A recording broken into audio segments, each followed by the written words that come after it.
지난 한 주간 평안하셨습니까? 장마가 언제 끝나는가 싶었더니 금세 끝나고 이어지는 폭염 때문에 생활하는 게 쉽지 않으실 겁니다.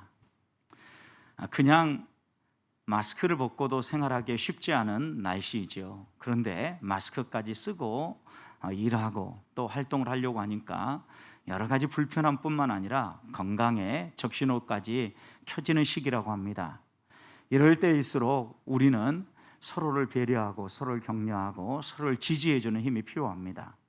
성도님들, 우리 성도님들이 어디에서 어떻게 지내는지 관심 가져주시고 또 시간이 되실 때마다 한 번씩 문자도 해주시고 전화도 해주시고 잘 계시는지 또 격려도 해주시고 믿음의 교제를 나누셔서 이 어려운 시기 또 특별히 폭염이라는 날씨를 잘 견디고 이겨내는 성도님들이 되시기를 주님의 이름으로 축복합니다.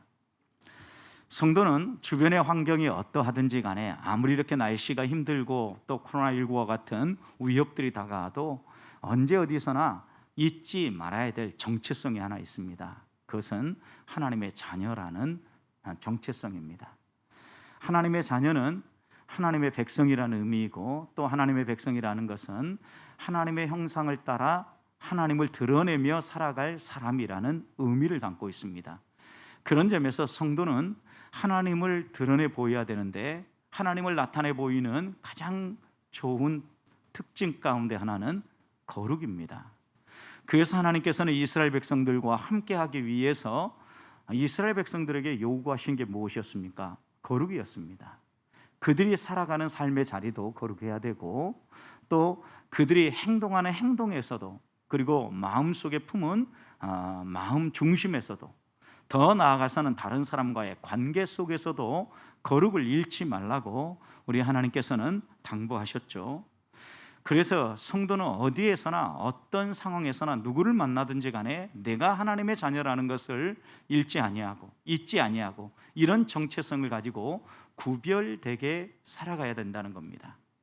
더울 때일수록 또 이렇게 폭염 때문에 활동하는 게 불편할 때일수록 우리의 마음이 매우 불편하고 또 쉽게 짜증도 날 것입니다. 그런데 이럴 때 내가 누구인가를 잊지 아니하고 거룩하게 살아야 될 하나님의 사람이라는 걸 기억하면서 하나님 앞에 나와서 우리의 삶을 돌아보고 또 하나님의 은혜를 힘입어서 구별되게 하나님의 자녀답게 살아가기를 소망하고 또 그렇게 살게 되기를 주님의 이름으로 먼저 축복합니다. 그런데 우리들이 이 유혹 많은 세상 가운데서 어떻게 세속에 물들지 않고 거룩하게 구별되게 살 수 있겠습니까? 계속해서 하나님은 이스라엘 백성이 이 광야 같은 인생길을 걸어가면서 거룩하게 하나님과 동행할 수 있는 비결을 가르쳐 주시는데 오늘 말씀은 특별히 나실인 서원에 대한 나실인 서약에 대한 말씀입니다. 2절 말씀을 보십시오. 이스라엘 자손에게 전하여 그들에게 이르라. 남자나 여자가 특별한 서원 곧 나실인 서원을 하고 자기 몸을 구별하여 여호와께 드리려고 하면 그랬어요. 남자이든 여자이든지 누구든지 하나님께 자신을 구별하여서 헌신하고 나실인 서원을 하면서 지내기를 원한다면 어떻게 해야 될 것인지 규례들에 대하여서 그리고 이런 소원을 지키면서 혹시 소원을 지키지 못할 상황이 되었을 때 어떻게 이 문제를 처리해야 되는지 하나하나 이 6장의 말씀 속에서 쭉 설명을 해 주시죠. 분명히 하나님께서는 모세를 통하여서 이스라엘 백성들에게 몸을 구별하는 법, 여러분 몸을 구별하는 게 무엇이겠습니까? 거룩하게 산다는 의미죠. 거룩하게. 어떻게 하면 우리가 거룩하게 살 수 있는가를 분명하게 지금 가르쳐 주는 거죠. 일반적으로 우리가 거룩하게 살기 위해서는 하나님께 사로잡혀서 사는 겁니다. 구약의 직분자들 가운데에도 하나님이 직접 선택하고 하나님이 불러서 거룩하게 살도록 거룩한 일을 맡기시는 경우가 있죠. 제사장이 그런 경우고 또 레위 지파의 사람들이 바로 그런 사람들 아니겠습니까? 하나님이 주권적으로 선택하시죠. 그리고 그들이 거룩한 삶을 살아가도록 그런 역할들을 하시고 필요를 하나님이 적극적으로 채워주시는 경우 있죠. 그리고 오늘 본문에 읽은 것처럼 이런 제사장이나 레위인이 아니지만 일반 성도이지만 일반 이스라엘 백성이지만 자발적으로 소원하고 헌신하는 경우입니다. 그래서 하나님께 자발적으로 헌신하는 것에 대해서 2절 말씀 후반절을 보면 자기 몸을 구별하여 여호와께 드린다라고 표현했고, 또 21절 말씀을 보면 이 나실인의 법을 요약하기를 이렇게 요약했어요. 자기의 몸을 구별하는 법 그랬어요. 여기에 구별한다, 이 의미가 바로 거룩하게 우리의 몸을 관리한다, 거룩하게 우리의 삶을 다듬어 간다라는 의미가 담겨져 있는 겁니다. 결국 우리들이 하나님 앞에 하나님의 사람으로 온전히 헌신하든지 아니면 자발적으로 이 나실인 소원처럼 하나님 앞에 헌신하면서 우리의 삶을 거룩하게 다듬어 갈 수 있다는 것을 말씀해 주는 거죠. 사랑하는 성도 여러분, 우리가 험한 이 세상 가운데서 거룩하게 살아갈 수 있는 비결은요, 먼저 우리가 자발적으로 헌신해야 된다는 겁니다. 어떻게 자발적으로 헌신하라는 겁니까? 내 스스로 내 몸을 구별하여서 삶의 방향을 하나님께 고정하는 거죠. 하나님을 바라보고. 그럴 때 우리의 삶에 거룩함이 묻어날 수 있음을 말씀하는 거죠. 그냥 평범하게 하나님께로 우리의 삶을 향하면 우리의 자세가 흐트러질 수 있기 때문에 평생 아니면 일정 기간 헌신 서약을 하고 그렇게 살겠다고 다짐을 하고 그 기간 동안 구별되게 거룩하게 살아가는 것입니다. 저는 우리 보배교회 성도들이 하나님 앞에 우리 자신을 자발적으로 드리며 자발적으로 우리의 몸을 구별하여서 거룩한 삶을 살고자 한 주간 한 주간 하늘의 은혜를 구하며 나아가는 성도들이 되기를 먼저 주님의 이름으로 축복합니다. 자, 그럼 이렇게 자발적으로 자기의 몸을 구별하는 나실인의 소원은 어떻게 하는 것입니까? 여러분, 여기에 나실인이다, 2절 말씀에 나실인이다, 이 말씀의 의미는 구분한다, 구별한다, 봉헌한다, 이런 의미가 담겨져 있는 단어입니다. 그래서 구별한다라는 단어 그리고 나실이라는 단어가 같은 단어입니다, 여러분. 그러니까 나실인은 어떤 존재냐? 구별하는 존재다. 무엇을 구별하는 거냐? 자기의 몸을 구별하는 존재이다. 하나님께 헌신하고 하나님께 봉사하기 위해서 특별히 자기의 몸을 구별시키는 이런 헌신 서약이 나실인 헌신 서약이에요. 하나님께서 자원하여 헌신 서약을 함으로 일정 기간 혹은 일평생 하나님 앞에 이렇게 살겠다고 다짐하는 경우가 나실인 서약에 해당되는 겁니다. 그래서 어떻게 나실인이 되느냐에 따라서 세 경우가 있는데, 예를 들면 삼손처럼 하나님께서 특별한 계획이 있어서 부르시는 경우죠. 하나님이 특별하게 이 삼손을 이렇게 쓰시고자 나실인으로 세우신 경우예요. 그리고 또 하나는 사무엘처럼 출생하기 전에 부모가, 어머니가 하나님께 바치겠다고 헌신 서약을 하는 경우예요. 그리고 또 한 경우는 신약 성경에 보면 바울이 그런 경우가 나오는데 자발적으로 헌신 서약을 하는 경우가 있어요. 그러니까 나실인은 이렇게 하나님이 처음부터 나실인으로 부르는 경우가 있고, 자기의 뜻과는 상관없이 어머니가 하나님 앞에 헌신 서약을 해서 드리는 경우가 있고, 또 한 경우는 바울처럼 스스로 자신을 나실인으로 드리는 경우, 이렇게 세 경우가 있는데, 기간 면에서도 평생을 하나님 앞에 자신의 삶을 드려서 평생 나실인으로 사는 경우가 있죠. 삼손 같은 경우가 그런 경우고, 사무엘 같은 경우가 그런 경우죠. 그리고 예레미야 25장에 보면 레갑 자손, 예레미야 35장입니다. 예레미야 35장에 보면 레갑 자손에 대한 이야기가 나오는데, 레갑 자손도 평생 나실인으로 그들이 지내죠. 그래서 포도주와 포도의 소산을 먹지 않죠, 그 자손의 경우. 근데 이런 경우가 있는 반면에 자신이 헌신하겠다고 시간을 정해놓고 일정 기간 동안 나실인 헌신 서약을 하는 경우가 있습니다. 신약의 사도 바울이 그 대표적인 예인데, 사도행전 18장 18절 말씀을 보면 사도 바울이 2차 전도 여행을 마무리 짓고 예루살렘으로 귀환하는 중에 겐그레아라는 지역에 도착했을 때, 그때 바울은 전에 하나님 앞에 뜻이 있어서 헌신서약을 하는데 이 겐그레아에 이르렀을 때 머리카락을 잘랐다라는 기록이 나옵니다. 여러분, 한 사람이 머리를 길고 자르는 것 자기 뜻이잖아요. 좀 길다고 느껴지면 자르면 되는 거고, 짧다고 생각하면 길면 되는 것인데, 특별히 구속 사역을 기록하고 있는 이 성경이 바울이 왜 갱그레아에 이르렀을 때 머리카락을 잘랐다라고 얘기하겠습니까? 그 앞에 단어도 보면 그가 그 전에 특별한 소원이 있었다는 걸 이야기하는 걸 보면 이 소원은 나시린 서약이었다라는 것을 알 수 있는 거예요.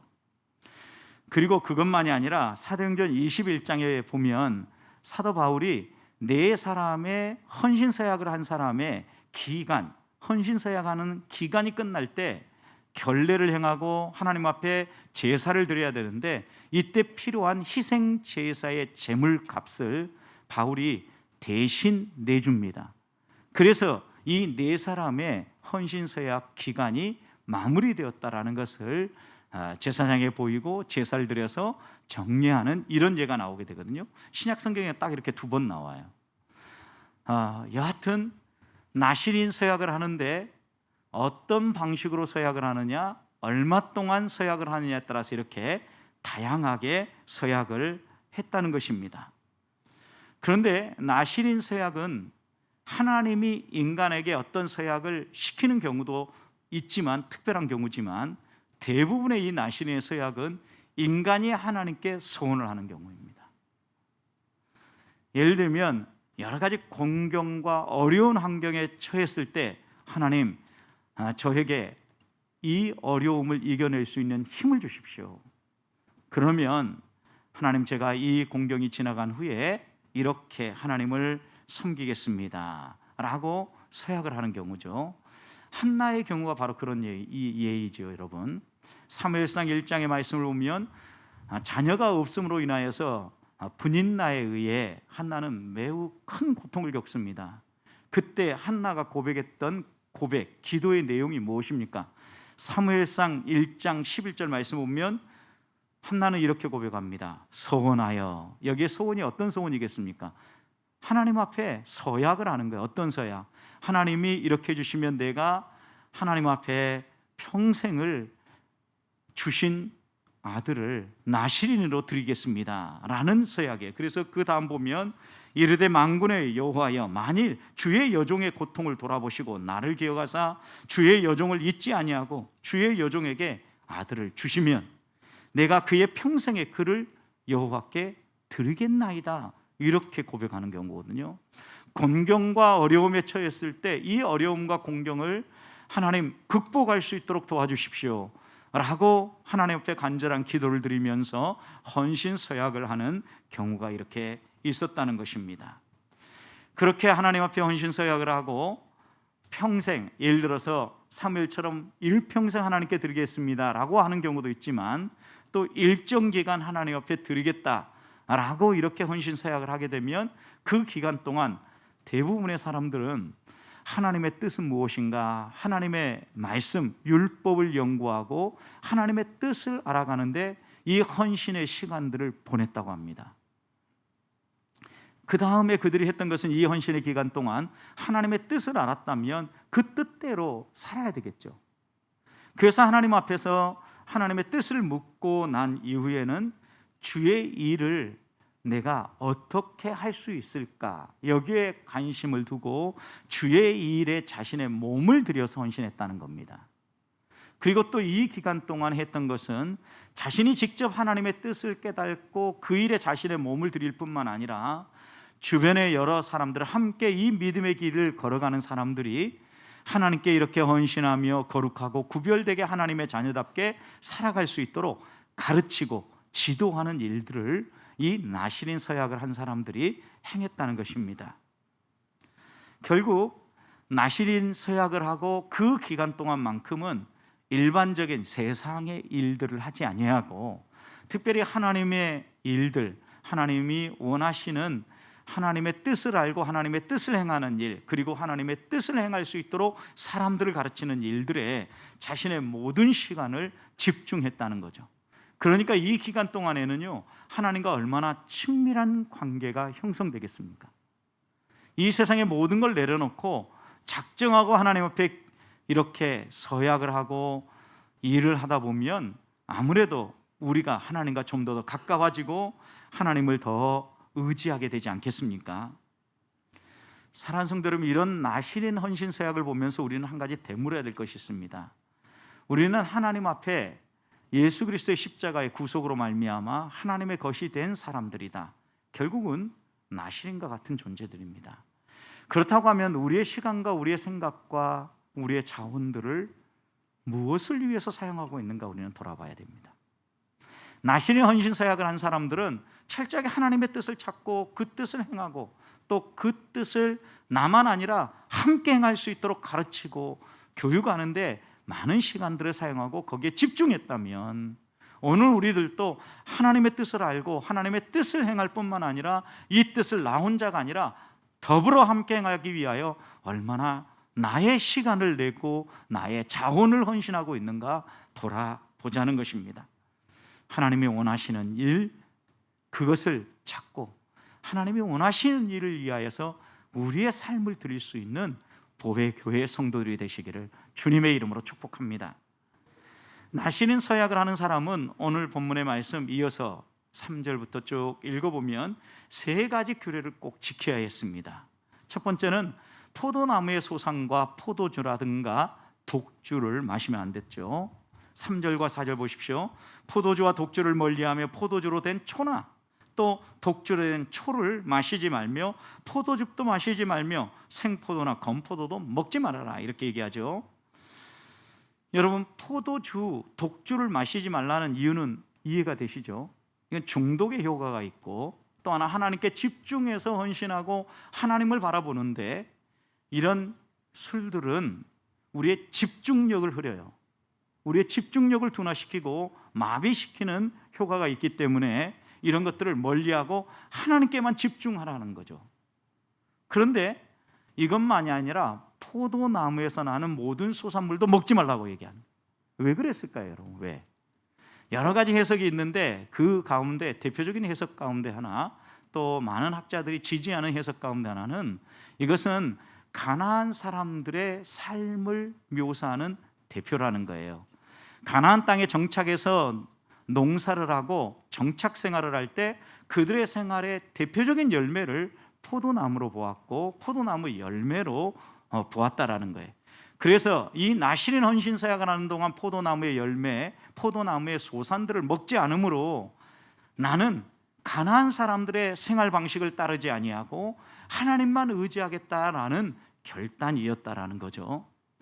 그런 점에서 나실인 서약 첫 번째 지금 금하는 것, 독주와 포도주와 그리고 포도의 산물을 먹지 말라는 것은 우리의 마음과 생각을 온전히 하나님께 집중하고 더 나아가서는 무엇보다도 이 세상의 방식을 따라 살아가는 삶을 절제하고 거부하라는 말씀이지요. 중독의 문제, 타락의 문제, 부패의 문제가 무엇인가를 살피면서 하나님 앞에 헌신서약하는 이 기간 동안 철저하게 이런 것들을 끊어내라는 거예요. 두 번째는요, 머리털을 깎지 말라고 이야기를 합니다. 여러분, 우리는 삼손의 이야기를 어렸을 때 들었을 때 저도 주일학교 때 이 삼손 이야기를 들을 때 꼭 영웅담의 이야기, 어떤 신화처럼 들려왔던 것을 기억합니다. 왜냐하면 머리카락에 무슨 힘이 있을까? 머리카락을 자르는 게 무슨 의미가 있고 머리카락을 기르는 게 무슨 의미가 있을까? 이런 생각이 들기 때문이죠. 그런데 5절 말씀을 보면 서원을 하며 서약을 한 사람은 머리카락을 절대 자르지 말고 머리에 삭도를 대지 말라고 이야기를 하지요. 당시 고대 근동의 사람들은요, 신들에게 헌신하고 서약을 할 때 먼저 했던 일은 머리카락부터 밀고 그 다음에 온몸에 털을 다 밀었다고 합니다. 근데 정반대에 하나님은 요구하신 거예요. 하나님은 나실인에게 정반대로 머리카락을 기르고 자르지 말라고 이야기하는 건데, 여러분, 머리카락을 자르지 않았다라는 것에 대한 가장 중요한 의미 가운데 하나는요, 나시리는 하나님 앞에 헌신서약을 할 때 몸을 구별하여 나의 모든 것은 다 하나님의 것입니다 라고 고백하는 거예요. 그렇다면 머리카락도 누구의 것이에요? 하나님의 것이죠. 자르면 안 되는 거예요. 모든 것이 다 하나님의 것이기 때문에 내 뜻과 내 마음대로 하지 않겠다라는 거죠. 그래서 머리카락을 자르지 않았다라는 거고, 또 한 가지 해석은요, 그 당시에 머리카락을 이렇게 길게 기는 것은 복종의 의미가 담겨 있었다고 합니다. 그래서 하나님 앞에서 이 기간 동안 머리카락을 길게 기르는 가장 중요한 이유 가운데 하나는 하나님께 전적으로 순종하겠습니다, 복종하겠습니다라는 결단이었다라는 거죠. 여러분 생각해 보십시오. 하나님 앞에서 우리가 전적으로 하나님의 뜻을 우리의 마음속에 새기고 굴복하며, 더 나아가서 내 모든 것이 하나님의 것이라는 것을 인정하고 살면 우리의 삶이 거룩해지지 않겠습니까? 이런 헌신 서약이 나시린 서약이에요. 또 세 번째는요, 시체를 가까이 하지 않았다라고 6절과 7절 말씀 이야기하죠. 이 시체를 가까이 하는 것은 구별되게 거룩하게 살아가는 사람들이 꼭 지켜야 될 일이었죠. 우리가 지난번 인간관계 속에서도 죄의 문제에 대해서도 이렇게 다룰 때 부정한 것이 무엇인가를 하나님은 철저하게 구분하고 그것들과 거룩하게 구별되게 행동할 걸 이야기합니다. 그런데 여러분, 여기 나시린들은 특별히 자기의 가족이라 할지라도 시체를 접촉하면 안 된다는 거예요. 장례를 치르지 못하게 한 거예요. 부모님이든 형제든 자매이든. 그런데 그 이유가 나와 있습니다. 7절 보십시오. 그의 부모 형제 자매가 죽은 때라도 그로 말미암아 몸을 더럽히지 말 것이니, 이는 그랬어요. 이는 왜냐하면 자기의 몸을 구별하여 하나님께 드리는 표가 그의 머리에 있기 때문이다, 이렇게 얘기했거든요. 여기에 그의 머리에 있다라는 표가 그의 머리에 있다라는 것은 아마도 많은 해석가들이 추측하기를 대제사장의 머리에 썼던 관에 여호와께 성결이라고 이렇게 쓰여진 관을 썼는데, 아마도 나시린도 이런 표를 하며 머리에 어떤 관을 썼을 거라고 생각하는 겁니다. 그래서 그 사람이 나시린으로 하나님께 성결이라고 구별되어졌다라는 거죠. 그러니까 하나님 앞에 특별히 구별된 사람이기 때문에 부모라든가 그 누구의 장례식에도 참여하지 않아서 시체 접촉하지 말라는 거죠. 그리고 이런 말씀을 통해서 하나님 우리에게 주시려고 하는 교훈이 무엇입니까? 인륜을 끊으라는 게 아니죠. 천륜을 끊으라는 게 아니죠. 이 세상의 그 어떤 관계보다도 하나님과의 관계를 제1순위에 두라는 말씀이죠, 여러분.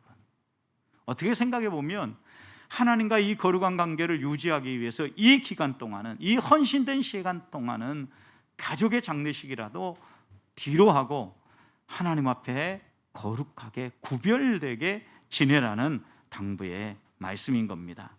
사랑하는 성도 여러분, 이 나시린의 규례를 보십시오. 이 규례를 하나하나 곰곰이 생각해 보면 하나님 앞에서 우리의 분별력을 흐리게 만들고, 또 더 나아가서 세상 쾌락을 따라 살아가려고 하는 모든 일들을 내려놓으라고 하는 거죠.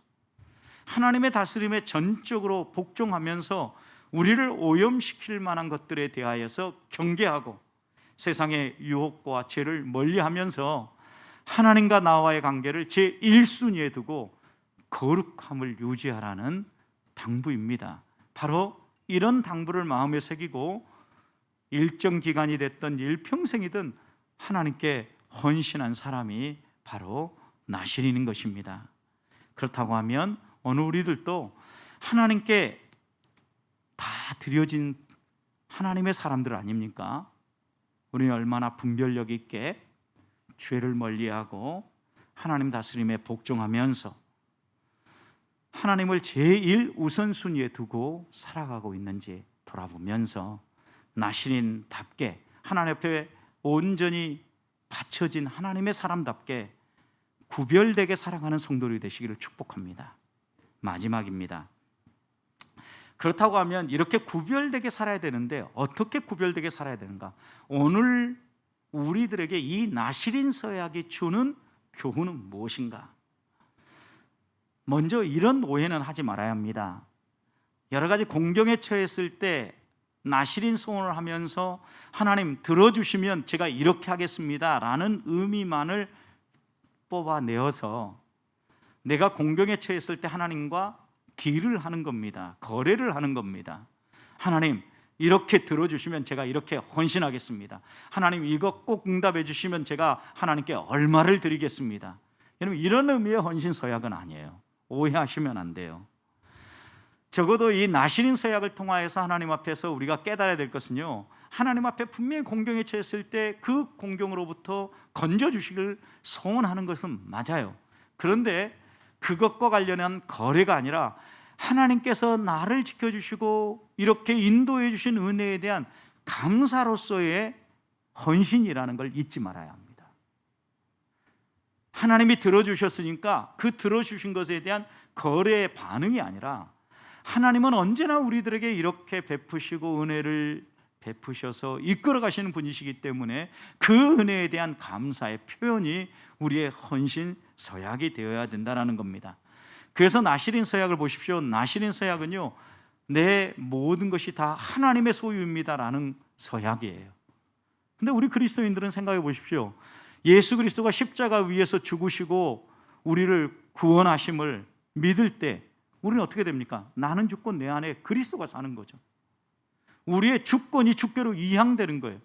그러니 그리스도인들은 다 나신이라에게도 광언이 아닌 거죠. 하나님 앞에서 우리는 하나님의 소유가 되었다라는 이 사실 하나만을 정확하게 이해하고 인정하기만 해도 거룩하게 살아갈 수 있고 이 세상의 수많은 유혹들로부터 이길 수 있는 힘이 나온다는 겁니다. 나신의 서약을 돌아보면서 제일 먼저 우리가 오늘 마음속에 새겨야 될 교훈이 있다고 하면 내가 하나님의 소유라는 사실입니다. 내 것이 아닙니다. 하나님의 것입니다. 그러니 하나님 우리에게 원하시는 것은 하나님을 모시고 살아가는 하나님의 성전으로서 악은 모양이라도 버리고 죄악을 멀리하면서 거룩하게 살라고 당부하는 것입니다. 한 주간 이렇게 사시기를 소망합니다. 또 하나는 우리가 하나님의 은혜를 갈망하고 하나님 앞에 간절히 구하며 또 때로는 소원하는 것이 있다 할지라도 이것은 거래가 아님을 기억해야 합니다. 하나님 앞에 우리가 기도할 때마다 변함없이 응답해 주시고 들어주시는 분이 우리가 믿는 하나님 아닙니까? 저는 적어도 하나님이 이렇게 해주셨습니다.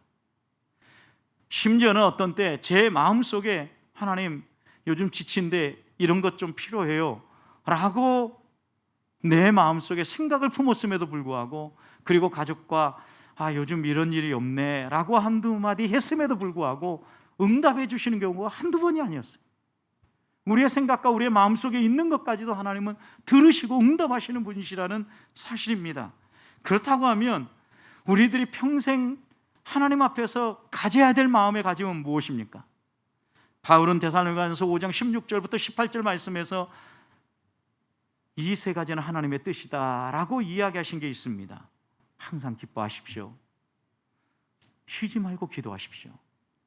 범사에 감사하십시오. 우리가 적어도 하나님 앞에 언제든 기도하면 들어주시고 인도해 주시고 함께 해주신다는 것을 경험하며 살아가는 하나님의 사람들이라고 하면 항상 기뻐하고 어떤 일들 가운데에서든 하나님께 감사하고 감사의 헌신을 하는 이런 삶을 살아가기를 주님의 이름으로 축복합니다. 또 무엇보다도 우리가 이렇게 나신임에도 불구하고 우리는 내가 하나님 앞에 이렇게 드려진 나신이라는 사실을 잊어버릴 때가 많습니다. 그러니 뭐가 필요합니까?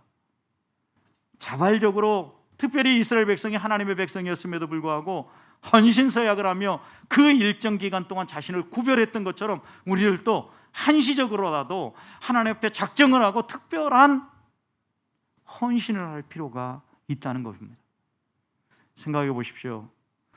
우리는 한동안 하나님 앞에 기도할 일들이 있으면 작정을 하고 이틀이든 3일이든 기도원에 올라가서 간절히 기도하기도 하고 때로 어떤 때에는 작정을 하고 금식을 하면서 하나님 앞에서 이 세상의 힘들을 내려놓고 하나님만 붙잡고 간절하게 하나님을 의지했던 때가 있지 않습니까? 어떻게 보면 특별하게 우리의 몸을 구별하는 거죠. 헌신서약을 하는 겁니다. 성도 여러분, 언제부턴가 우리가 이 코로나 시기를 지내면서 이런 하나님을 향한 우리의 헌신 서약을 잃어버리진 않았습니까? 저는 우리가 좀 되찾을 수 있기를 소망합니다. 하나님 앞에서 특별하게 내가 구별되게 거룩하게 하나님 사람으로서 살아가기 위해 구별해야 될 부분입니다. 이게 구별되지 않으면 세상 사람과 다를 바가 없는 삶을 살게 되는 겁니다. 그래서 지금 이렇게 예배당에 나와서 예배할 수 없으면 일주일에 하루라도 무슨 요일 나는 몇 시부터 몇 시간 동안 말씀 읽고 하나님 앞에 부르짖어 기도하고 예배당에 나와서 특별히 헌신해야 되겠다, 이렇게 작정을 하고 하시라는 거예요. 여러분, 주중에 예배당 비어 있습니다. 얼마든지 나와서 예배가 진행되지 않는 시간, 실시간 온라인 예배가 진행되지 않은 시간에 얼마든지 여러분, 우리가 하나님 앞에서 나를 살피면서 이렇게 헌신할 수 있습니다. 꼭 기도원까지는 못 간다 할지라도 안전하게 관리되어지고 있는 예배당에 나와서, 구별된 공간에 나와서 하나님 앞에서 우리의 헌신을 다져보고 구별되게 일정 기간을 하나님 앞에 드려보는 것, 이게 하나님 앞에서 우리가 거룩하게 살아가는데 매우 큰 힘입니다. 일정 기간 이렇게 헌신하고 나면은요, 헌신하지 않은 텀이라 할지라도 이것이 하나의 습관이 되고 거룩한 영적 행동이 되어서 우리를 인도해 갈 것이라는 말씀입니다. 그리고 무엇보다도 조심할 것은, 이런 헌신 서약을 할 때 이것을 자랑감으로 생각하지 말아야 된다는 것. 은혜에 대한 감사예요. 어떤 사람들은요, 이런 종교적 행위들을 하고 난 다음에 이것을 자신들의 이력처럼 이야기를 합니다. 예를 들면 자신의 양력을 소개할 때 나는 40일 금식 기도를 몇 번 했다, 성경을 몇 독 했다, 이렇게 종교적 여러 가지 헌신들을 자신들의 이력 삼아서 이야기하는 경우가 있습니다. 성도 여러분, 이건 이력이 아닙니다. 하나님과 나 사이에 친밀한 관계를 유지하고 내가 더 하나님을 의지하고 따라가기 위해서 자발적으로 헌신하는 겁니다. 굳이 강구할 필요가 없는 거라는 거죠.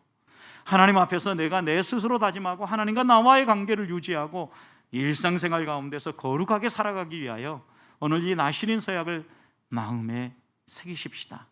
하나님 앞에서 구별되게 사시고 계십니까? 무엇이 문제인지 오늘 들으신 말씀을 마음에 새기면서 내게 부족한 것 다시 다듬으면서 일평생 하나님 앞에서 하나님의 백성답게, 하나님께 드려진 하나님의 사람답게 거룩하게 구별되게 나시린처럼 살 수 있는 우리 보배교회 성도들이 되시기를 주님의 이름으로 축복합니다.